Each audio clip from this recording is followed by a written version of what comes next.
Investigation सामने आया है जिसमें सिक्योरिटी गार्ड्स का साफ तौर से शोषण किया जा रहा है। उनको 8 घंटे की बजाय 10-12 घंटे की नौकरी कराई जा रही है और वेतन भी उनको जो तय सीमा है उससे कम दिया जा रहा है। तो इसको लेकर के क्या कुछ प्रावधान है और क्या कुछ कार्रवाई हो सकती है?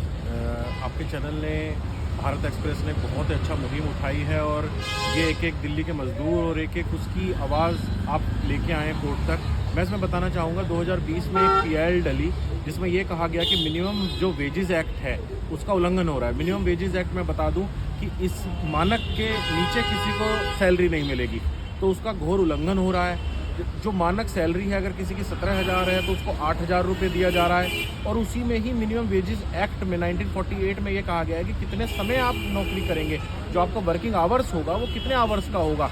तो उसमें भी घोर उल्लंघन देखा गया है कि ये लोग जो 9 आवर्स पर डे की जो सीमा है उसको बढ़ाकर ये 12-12, 14-14 घंटे काम कराते हैं और 8 से 9,000 रुपया ये देते हैं अकाउंट में। नो डाउट कानून से बचने के लिए ये जो ठेकेदार हैं, इनके जो लेबर हैं, जो गार्ड्स हैं, जो एम्प्लॉयज़ हैं, उनके खाते में पूरी सैलरी पहुंचती है, बट ये कैश में उसको ATM से विड्रॉ कराकर उस मजदूर के पैसे को ले लेते हैं। तो इस तरीके से शोषण हो रहा है। और हाई कोर्ट ने इसमें PIL में जो डायरेक्शन दी वो ये दी कि आप इस रोकथाम के लिए आपने अब तक रेमेडियल मेजर क्या उठाए। अगर किसी मजदूर के साथ उसे मानक नहीं मिल रहा, उसे मिनिमम वेजेस नहीं मिल रहे हैं, तो इसके तहत क्या प्रावधान है जो वो उठा सकता है। तो इस पर अभी तक दिल्ली सरकार की तरफ से कोई हलफनामा या कोई रिप्लाई अब तक नहीं गया है। केवल ये कानून के साथ उल्लंघन है। जो एक मजदूर के पैसे हैं उसको वो पूरे मिले और मिनिमम जो उसको वर्किंग आवर्स है 9 आवर्स, उससे ज़्यादा काम ना लिया जाए, क्योंकि वो मिनिमम वेजेस एक्ट का, रेगुलेशंस का कहीं ना कहीं उल्लंघन है।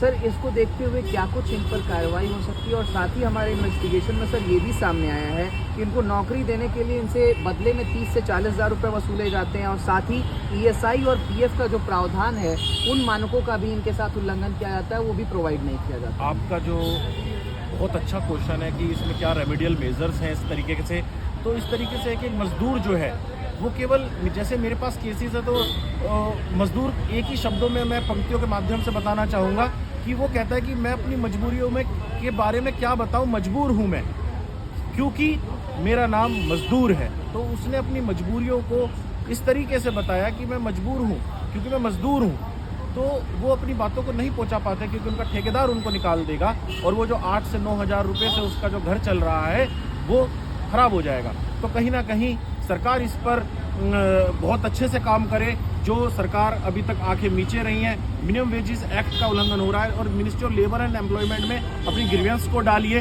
और समूह में काम कीजिए। अगर एक लेबर ये कहेगा कि मुझे 17,000 तो मेरे को अकाउंट में देते हैं और मुझे एक्चुअल में 8,000 रुपये मिलते हैं, तो उसको निकाल दिया जाएगा। मगर जब समूह में ये काम करेंगे तो सारा ठेकेदार, जो भी उसके 2,000-3,000 एम्प्लॉयज़ हैं, उनको ये नौकरी से नहीं निकाल सकते। तो इसकी आवाज़ एक समूह में हो, सरकार तक इसकी आवाज़ पहुँचे, तो इस पे कुछ कार्रवाई होगी। मगर हाई कोर्ट हमारे चीफ जस्टिस साहब सतीश चंद्र शर्मा जी ने, नरूला साहब की बेंच ने दिल्ली सरकार को नोटिस जारी किया और ये कहा कि आपने अब तक क्या इसमें रेमेडियल मेजर किया और क्यों उल्लंघन हो रहा है मिनिमम वेजेस एक्ट का, क्यों PF और ESI से वंचित किया जा रहा है उस लेबर को जो उसका कानूनी हक है। अगर वो बीमार हो जाए तो उसके लिए आयुष्मान कार्ड क्यों नहीं है। तो एक मजदूर की ज़िंदगी एकदम कटी पतंग की तरह है दिल्ली में, जिसकी सुनवाई बिल्कुल भी नहीं है।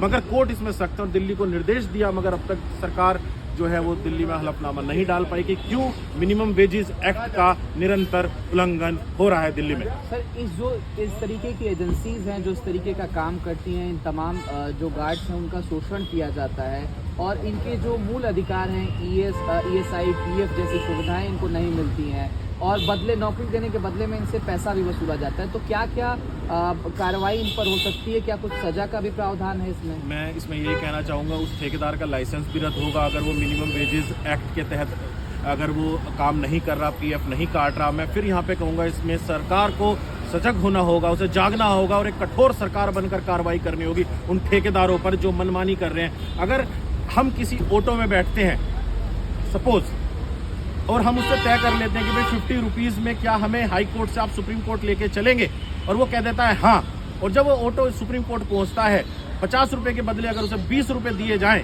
30 रुपये उसके काट लिए जाएं, तो उस ऑटो वाले पे क्या बीतेगी?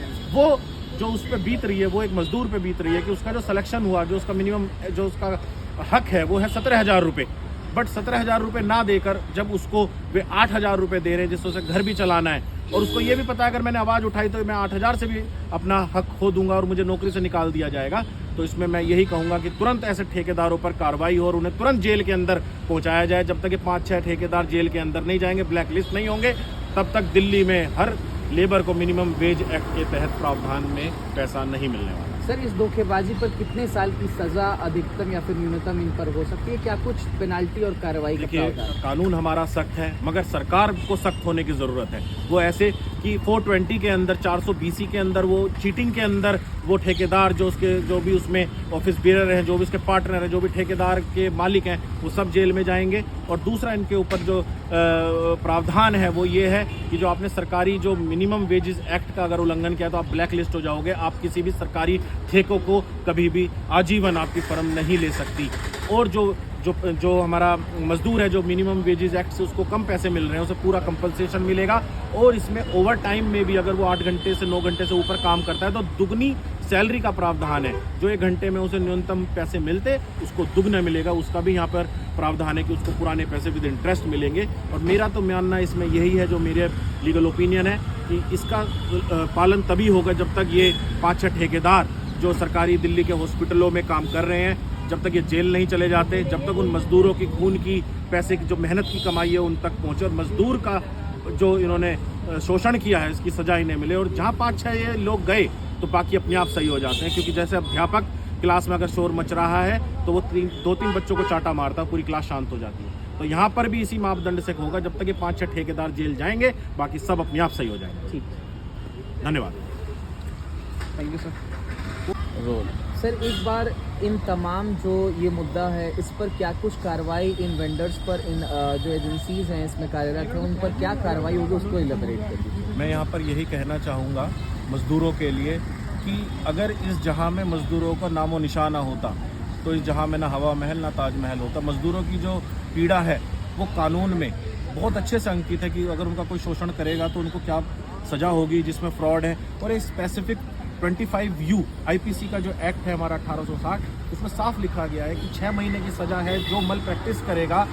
लेबर लॉज की, जो लेबर के लॉज बने हुए हैं, मिनिमम वेजेस एक्ट है, उसमें PF एक्ट है आपका, ESIC है आपका, और मिनिमम वेजेस एक्ट 1948 का उल्लंघन करता है, तो तुरंत उस वेंडर को जो मजदूर का खून पसीने की कमाई को चूस रहा है, उसका शोषण कर रहा है, ज़्यादा काम करा रहा है, उसे सुविधाएं नहीं दे रहा जो कानून में लिखी है, तो 6 महीने की प्रावधान है उसमें। और चीटिंग के अंदर उसको 5 साल तक की सजा और बहुत मोटे फाइन का भी प्रावधान लिखा गया है। और अगर वो लेबर कोर्ट में अप्रोच करता है या हाई कोर्ट में PIL के माध्यम से आता है, तो हाई कोर्ट भी पहले भी 2 PIL में बहुत अच्छे दिशा निर्देश दे चुके हैं, जिसमें अब तक भी सरकार का हलफनामा नहीं आया है, मगर कोर्ट उनके लिए बिल्कुल खड़ी है और बहुत कड़ी सजा और तुरंत उन्हें जेल का प्रावधान भी है, तो तुरंत उनकी इम्प्रिजनमेंट होगी। धन्यवाद।